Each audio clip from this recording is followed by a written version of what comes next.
começando mais um episódio do AcriCast, a voz da pecuária de Mato Grosso. E hoje a gente vai falar com ele, seu Arno Schneider, que é pecuarista da Baixada Cuiabana, pecuarista aqui em Mato Grosso.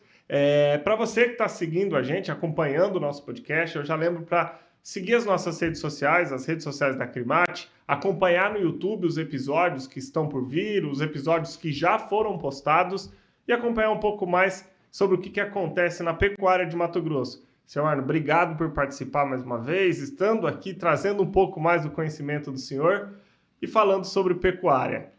Obrigado, Acrimate, pelo convite. Senhor Arno, eu já quero começar falando um pouco da história do senhor. O senhor que chegou aqui há algumas décadas. Fala um pouco para a gente como que começou na pecuária. Foi na lavoura primeiro, né?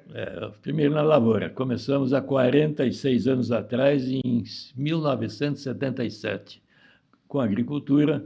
Fomos pioneiros no plantio da soja e pioneiros também no plantio da semente de soja, em função da enorme quantidade de imigrantes que a gente via passar diariamente na rodovia.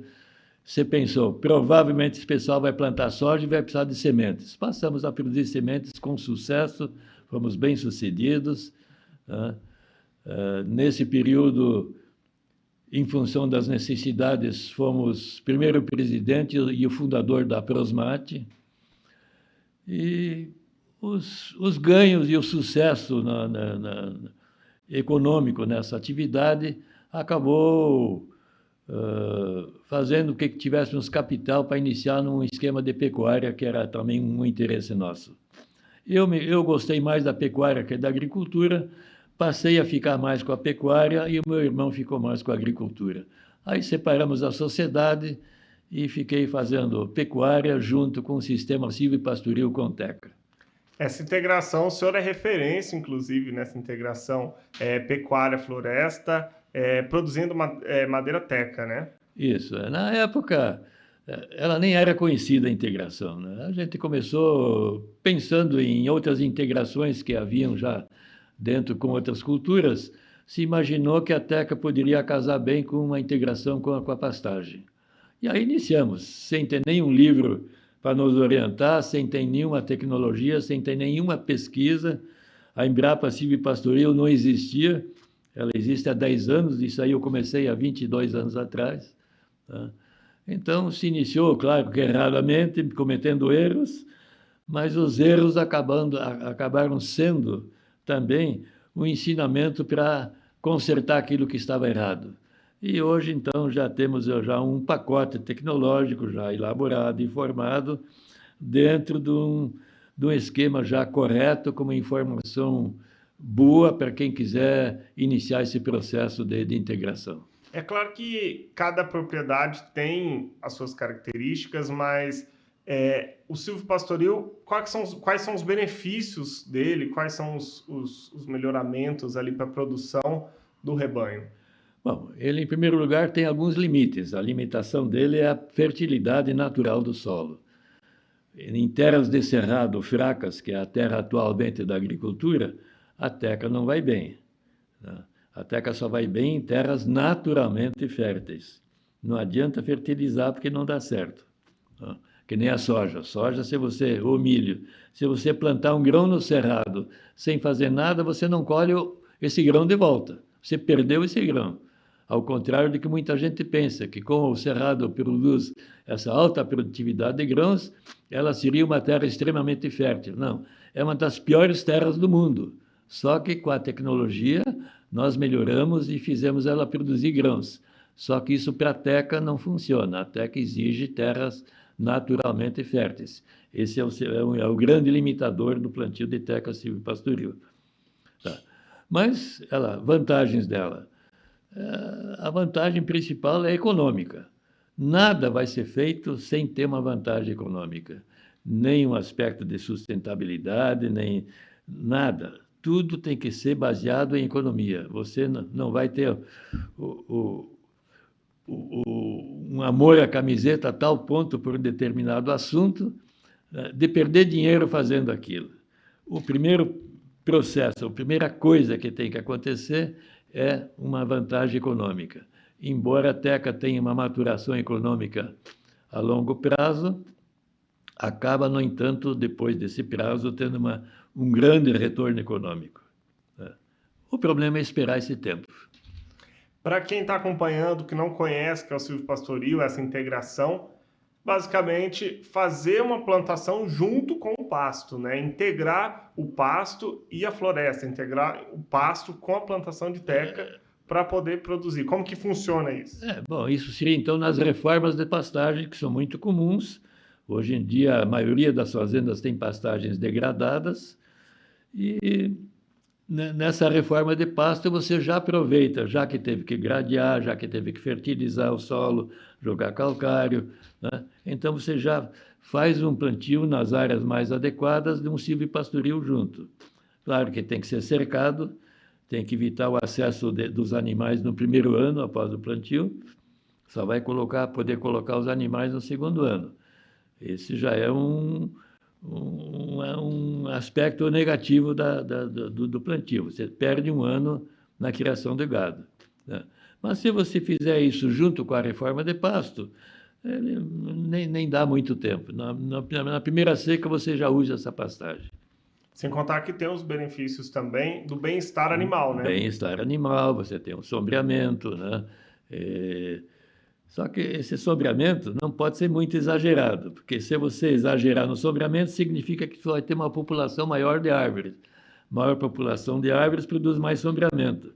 Sombreamento evita fotossíntese, vai reduzir a produtividade do pasto. Em qualquer sistema silvopastoril, é necessário preservar a produtividade do pasto e adicionar a árvore como fator a mais para obter renda. Ela precisa ser um adicional, senão ela acaba prejudicando o pasto, né? Então, como a teca é um fator econômico a longo prazo, se você tiver uma redução na produtividade do pasto, isso são mais de 20 anos de redução. Isso, no acumulado, dá bastante dinheiro. Então, é importante você preservar a produtividade do pasto, plantar apenas uma quantidade de árvores de tal modo, numa disposição espacial, de tal modo que não prejudique a pastagem e deixar essa árvore apenas com uma renda adicional, né, sem perda da produtividade do pasto. Qual que é o tempo para fazer essa colheita da teca, né? A colheita, pois é. A gente faria um desbaste comercial, porque à medida que a árvore vai crescendo, vai aumentando a copa e vai sombreando mais.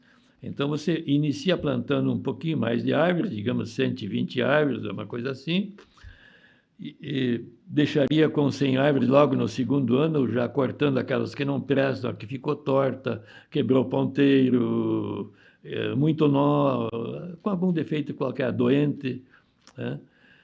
E no final, no corte final, você fica só com 50 árvores, mais ou menos, 50, 60 árvores. Mas esse corte intermediário, no 15º ano, já é um corte comercial que te paga totalmente o custeio de tudo que você vai ter desde o plantio até o final. Então, vai fazendo a seleção para fazer um melhoramento ali de todas, até fazer uma colheita ali, mas que vai acabar pagando todo o custo do todo o custo. inicial. E essa seleção sempre tirando as piores e deixando as melhores. E um tronco de teca que serve para faqueamento, para fazer laminado, que, digamos, teria que ter 3 metros, pelo menos, de um tronco liso, livre de nós, ele vale no mercado europeu hoje 2.000 euros o metro cúbico. Isso é mais de 10 mil reais o metro cúbico. É difícil conseguir, você já tem que, então, manejar um sistema pastoril num esquema que você obtenha árvores de boa qualidade. Como são poucas árvores, você pode conduzir o bosque de modo a obter essa qualidade adicional. O rebanho, ele diminui quando tem essa integração? Não, absolutamente não. Mantém. É por isso que eu sempre falei. Manter a produtividade do pasto e a árvore ser como um adicional. Legal, bacana. Às vezes as pessoas acham que diminui um pouco do rebanho devido à ocupação. Você poderia até ter uma pequena redução na produtividade do pasto, bem pequena, mas que seria compensado, como a teca é uma espécie caducifólia, é compensada pelo aumento da matéria orgânica pela queda anual das folhas.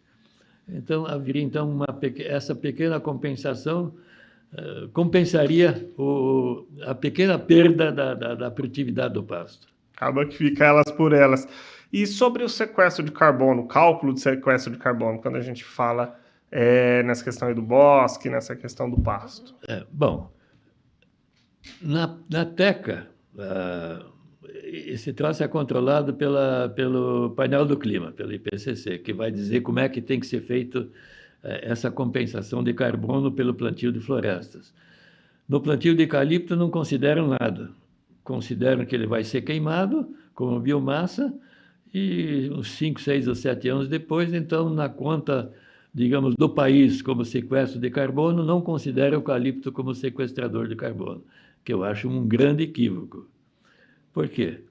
Veja, hoje já 1% da área plantada do Brasil, aproveitada, já é com florestas plantadas, né? 8% da agricultura, 21% de pastagem e 1% de floresta. Isso são centenas de milhares de hectares. E a maioria disso é eucalipto, biomassa para siderurgia, para as indústrias aqui do Mato Grosso, né? De álcool e de DDG. Então, se o país tem hoje, digamos, 1 milhão de hectares de eucalipto e mantém essa área, ela deve ser considerada. Se eu não fosse plantar mais, se eu fosse cortar tudo e queimar tudo e ficar de novo no zero, tudo bem, eu poderia não contabilizar. Mas se ela fica sempre constante, essa mesma área, e inclusive está aumentando, eu acho que, como ela é uma grande sequestradora de carbono, ela devia ser considerada. É um equívoco muito grande do painel do clima em não considerar. Já na TECA, como é uma madeira destinada a móveis, eles consideram que 70% do peso do tronco apenas, copa fora, raiz fora, 70% do tronco pode ser considerado como dedução, como redução no sequestro de carbono. Bacana, muito bom, bom saber disso. E a gente, o Brasil hoje, ele tem o Código Florestal, que é um código bem rígido, principalmente para o pecuarista, né? A floresta plantada, a da teca, o eucalipto, entra como por exemplo, tem aquela questão dos 20%, dos 80% de preservação. Entra ou não entra como... Não entra. Isso é uma cultura com outra qualquer. A preservação é em relação à floresta nativa, e não à floresta plantada. O teca e o eucalipto, o pinus, entra como uma cultura normal, qualquer como qualquer outra, né? Show de bola. E sobre a integração, também existe a integração lavoura-pecuária, que o senhor não faz, né? Mas também é um tipo de integração visando a pecuária de grande relevância, né? A tendência hoje do Brasil, principalmente no Cerrado, é a utilização total da terra durante o ano inteiro. A integração lavoura-pecuária permite e proporciona essa condição. Você utiliza a terra o ano inteiro. Você planta, digamos, a soja, e plantaria talvez até o milho ainda, uma safrinha, e depois plantaria a pastagem. Ou então o primeiro plantio de grãos e, na sequência, uma pastagem. Mas usaria a terra durante o ano todo, né? Essa tendência está vendo também com a irrigação. Você vai fazer o plantio normal, a safrinha e uma terceira safra com irrigação, né? Veja como isso vai ser uma tendência que em 10 anos vai estar generalizada. O hemisfério norte, na área temperada do hemisfério norte, só é possível plantar uma cultura anual, por causa do clima. Veja como é diferente. E aqui nós temos essa condição de chegar a plantar 3. O Brasil vai ser autossuficiente em trigo em função dessa condição, né? E logo. Aí, enquanto a turma do hemisfério norte fica fazendo bonecos de neve, nós ficamos plantando uma segunda e uma terceira safra aqui nos trópicos. vai aumentando a produção. Seu Arno, a gente falando agora sobre o clima, né? A gente está passando por um clima de seca, que é normal todo ano na região de Mato Grosso, essa região da Baixada também tem. E na questão da integração, afeta mais, afeta menos a seca, o período de seca? Ah, sim, naturalmente que afeta, né? O período de seca afeta todas as culturas, né? Não é só a pastagem, ou só a lavoura, ou a floresta, né? Todas as culturas vão ser afetadas por isso. Só que não dá para garantir que isso vai ser o normal de agora. Isso é uma suposição, né?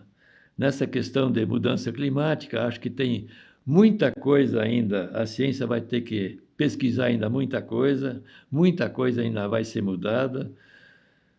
Eu fico um pouco, pelo menos com meio pé atrás, sobre a veracidade de muitas das coisas que estão falando por aqui. Meio pé, não estou dizendo que é o pé inteiro, né? Mas, normalmente, nas causas das mudanças climáticas, só falam das emissões humanas, não falam das emissões naturais e não falam da atividade solar, que tem incrível importância nas mudanças climáticas também. Então, acho que tem muita coisa ainda que pode vir a ser mudada, mas que o período seco que aconteceu no ano passado influiu negativamente, tanto para grãos, como para pastagem, como para floresta, não tem dúvida que influiu bastante. E com isso também vem os riscos das queimadas, né? Que eu acho que o pecuarista sofre muito. Favorece demais também a ocorrência de fogo. Na região que tem a integração, o risco de fogo é maior?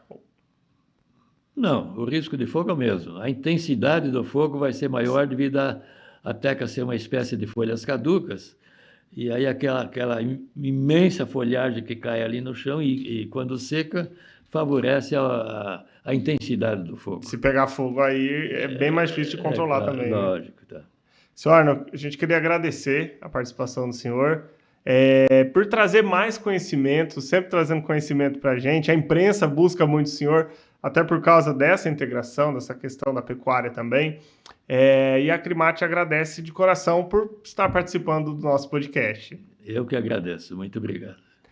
E você que acompanha e acompanhou até o final esse episódio do Acricast, nos siga nas nossas redes sociais, acompanhe também no YouTube os episódios anteriores e toda semana tem episódio novo. Tchau!